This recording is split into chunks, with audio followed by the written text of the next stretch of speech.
Hello, everyone. Tom Pounder here, the New Life Online Campus pastor. And I love reading old stories from the Old Testament. You know, the Bible's divided into two testaments, the Old Testament and the New Testament. The New Testament has lots of stories about Jesus and the first church and the spreading of the gospel. Well, the Old Testament has a lot of the stories of God and the creation and the history of Israel. Well, one of the characters I love reading about in the Old Testament is a guy named Abel. He's found in Genesis chapter 4.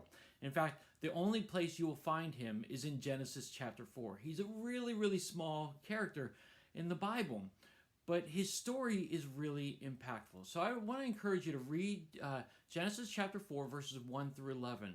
But I'm going to kind of sum up the story for you real quick and share with you a lesson that I love to learn about Abel. See, Cain and Abel were the firstborns from Adam and Eve. After Adam and Eve were kicked out of the Garden of Eden after they ate of the forbidden fruit, Adam and Eve had Cain and Abel. And Cain was more of a farmer, and Abel was more of a vegetable guy, fruit guy, producer type of guy. And every time they would come and offer sacrifices to God, Cain would always bring some cattle, and Abel would always bring some of his fruit and produce. Okay, well, there was a difference in what Cain and Abel offered. See, Cain gave some of the okay meat to God, but Abel gave his best.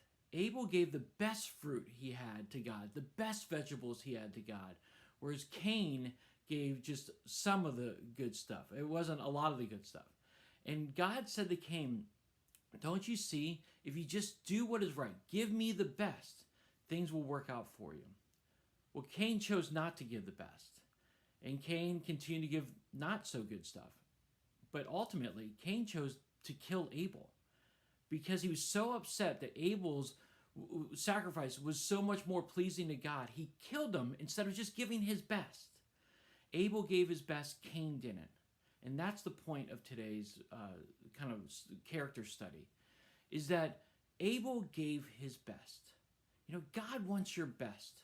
God wants the best from you, not the worst from you, or not the leftovers from you. God wants the best, and that's what Abel gave. And that's what was pleasing to God. You know, Colossians 3:23 says this: "Whatever you do, work at it with all your heart, as working for the Lord, not for men." Whatever you do, whether it's you're brushing your teeth, or you're working on a project, or you're doing something for work, or you're doing something around the house, work at it with all your heart as working for God, not for someone else. See, God wants your best, and when we give our best, great things happen, and God is glorified, and we're doing an honoring thing to other people. Now, Jesus even says in the New Testament, he says, "Love the Lord your God with all your heart, mind, soul, and strength." Honor God with all your body. Give your best to God, and that's what he asks of you. You know, again, when he goes to talk to Cain, he says, "Don't you see, if you just do what is right, give me your best, give me your all, good things are going to happen." I really believe when we give God our best, great things are going to happen, not just for us, but for other people as well.